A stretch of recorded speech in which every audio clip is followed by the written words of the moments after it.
monsieur, premier tutoriel de ma chaîne.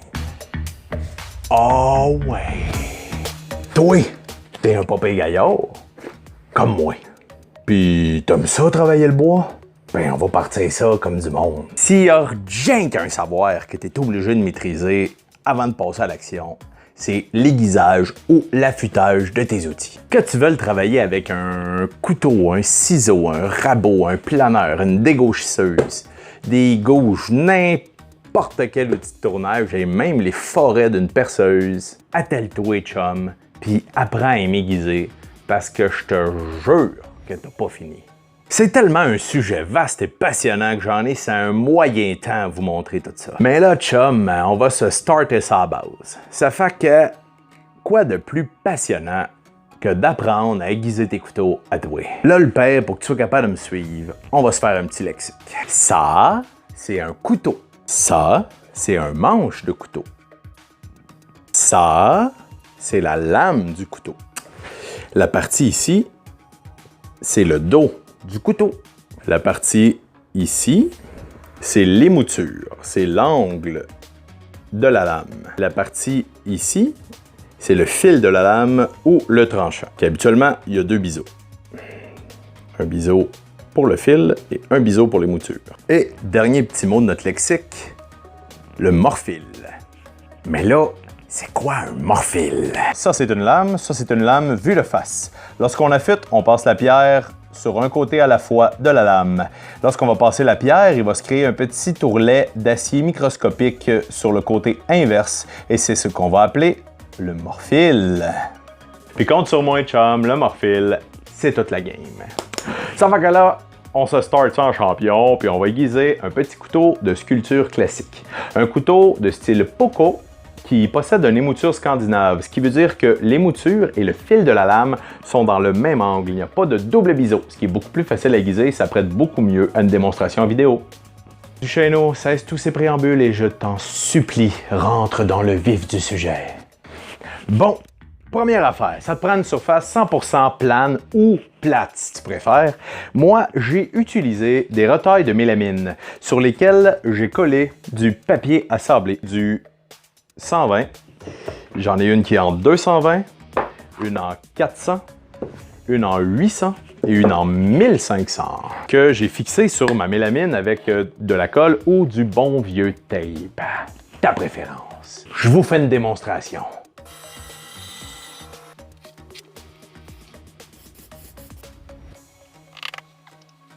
Que tu commences au 80 parce que ta lame est vraiment maganée ou au 150, l'important à retenir, c'est qu'on double pas mal toujours le grade entre chaque pierre.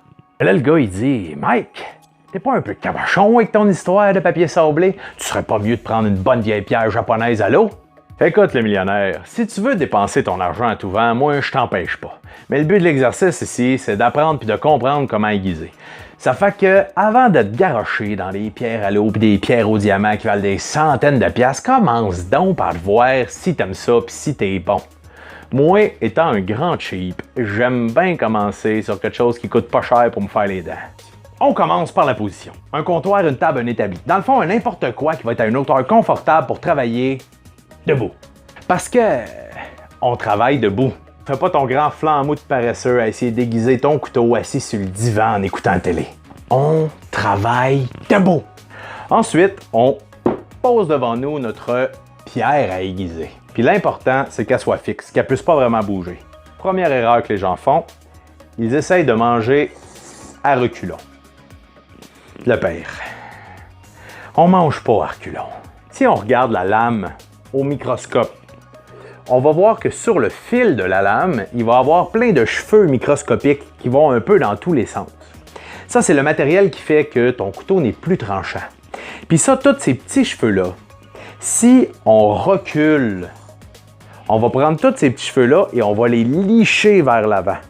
Puis ça, c'est pas ce qu'on veut, parce que ça va rétablir un tranchant, mais un tranchant qui va s'émousser plutôt rapidement. Ce qu'on veut, c'est prendre les cheveux puis les trancher, les enlever. Puis comme ça, pour faire ça, on va pousser la lame pour pouvoir aller enlever toutes ces petites aspérités-là. Fait que le père, mange pas à reculons, mange en avançant. Mais là, le gars, il dit, Mike, j'ai vu plein de vidéos où le gars, il mange en avançant puis en reculant comme ça, là. Mais oui, les pros, ils aiguisent comme ça, dans le souci de sauver du temps. Mais là, toi, t'es pas un pro.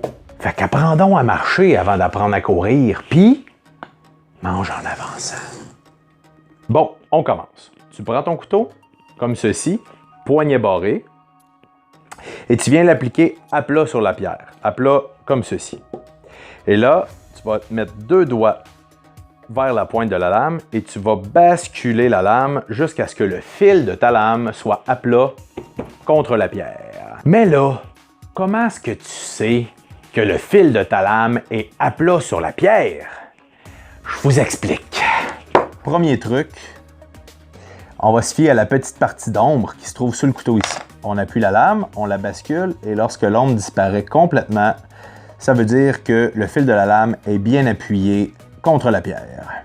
Deuxième truc, on va mettre de l'eau sur notre papier et lorsqu'on va basculer la lame, on va voir un petit ourlet d'eau apparaître au niveau du fil. Comme ça. Je ne sais pas si vous avez bien vu le petit ourlet. Et lorsque l'on va avancer, on va vraiment râteler l'eau sur la pierre. Comme ça. Ensuite de ça, quand tu as trouvé le bon angle, tu barres ton poignet et puis tu peux commencer à avancer et tu affûtes. Pour aller chercher la pointe, on va faire un mouvement de rotation du corps. Les bras toujours collés contre le corps. Et c'est le torse qui va faire la rotation. On reste toujours en force. Si on essaie de plier les bras, là, on va perdre tout notre angle, on va chier notre affûtage, ça va être de la grosse marde. Mais là, Mike, comment est-ce qu'on sait qu'il faut changer de côté de la lame? Comment est-ce qu'on sait qu'on a assez passé la pierre sur un côté? Tu te rappelles, chum, ce que je te parlais tantôt? Le morphile. Quand tu vas sentir le morphile au côté opposé de celui que tu affûtes, ben c'est le temps de changer de côté. Comme je te disais, le morphile, c'est toute la game. Ouais, monsieur. Là, la question, c'est comment est-ce que je sais quand est-ce que je change de grade de papier? Comment est-ce que je fais pour savoir que je vais passer du 120 au 220, du 220 au 400, du 400 au 800, du 800 au 1500? Ben, je vais vous faire un petit schéma. Ça, c'est une lame. Ici, là, quand on va affûter, il va avoir des petites lignes qui vont se former sur le fil de la lame. Et lorsque, à force d'aiguisage, ces petites lignes vont devenir parfaites et tous parallèles les unes avec les autres et à égale distance, ça veut dire qu'on va pouvoir changer de grade de papier. Et ainsi de suite. Sur le prochain grade, il va y avoir des lignes de plus en plus rapprochées. Lorsque toutes les lignes vont être parallèles et à égale distance, on va pouvoir changer de grade de papier jusqu'à la finition, jusqu'au poli de la lame. Bon, assez parlé, on passe à l'action, on va affûter ce maudit beau couteau-là.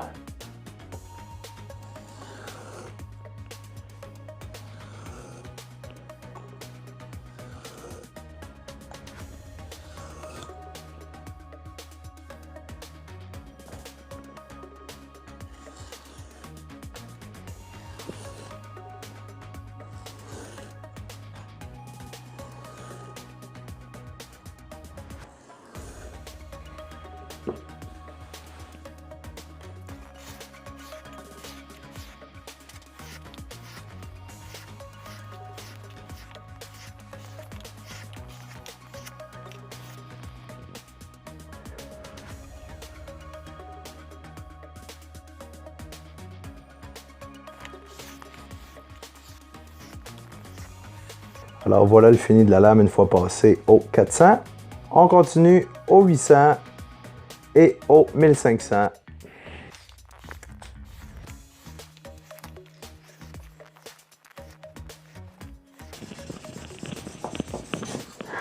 Et ça catch, ça c'est le danger du métier quand votre couteau vient vraiment affûter. Il se peut qu'il morde dans le papier. On va changer notre papier de bord. Et voici le résultat au 800. On va passer au 1005. Et pour le passage final, j'affûte d'un bord et j'affûte de l'autre à chaque passe pour m'assurer que le tranchant est bien ramené dans son axe.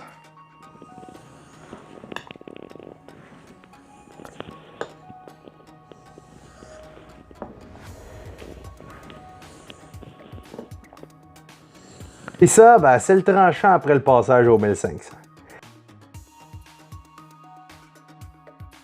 OK, chum, là, on l'a passé aux pierres. Il est affûté, parfait. Dernière petite étape, le passage au cuir. Là, au cuir, c'est un petit peu différent. Ce qu'on va faire, c'est l'inverse de l'affûtage. On va manger à reculons. Présentement, on a coupé tout le matériel qu'on voulait couper. Mais là, s'il reste des infimes particules qui pourraient être abrasives, là, on veut les ramener dans le sens du tranchant pour que le tranchant soit impeccable. Une petite partie de cuir, pâte à polir, et puis on va passer le couteau au cuir dans ce sens. On travaille l'angle et on recule.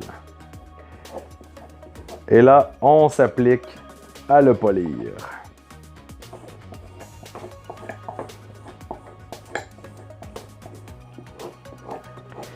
Tout bon affûtage finit par le passage au cuir. C'est comme un passage obligatoire.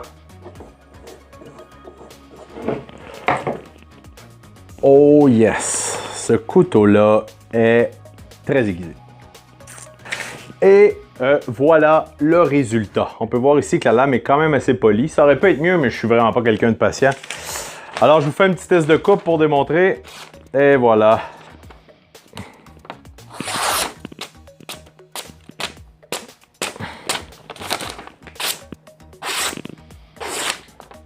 Ah, je ferais ça des heures. Je ferais ça des heures.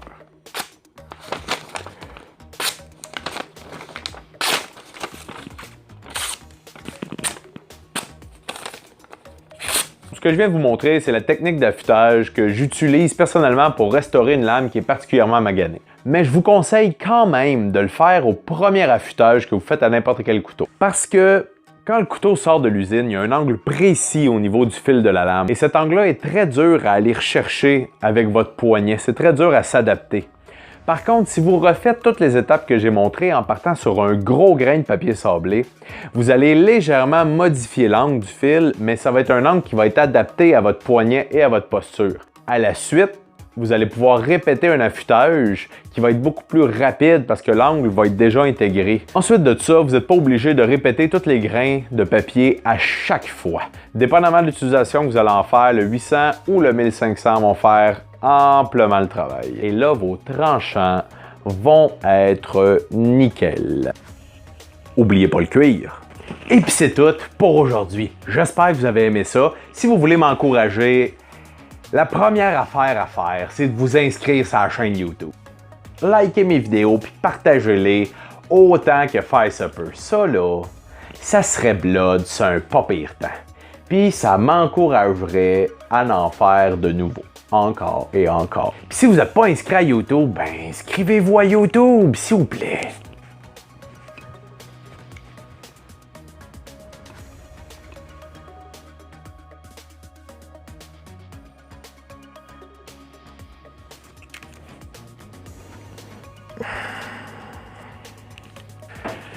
Oh ouais.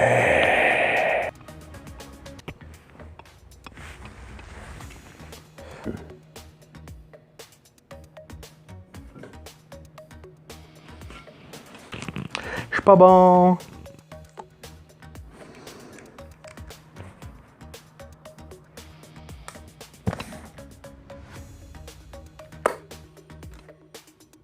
Attends, c'est pas ça du tout, je voulais dire.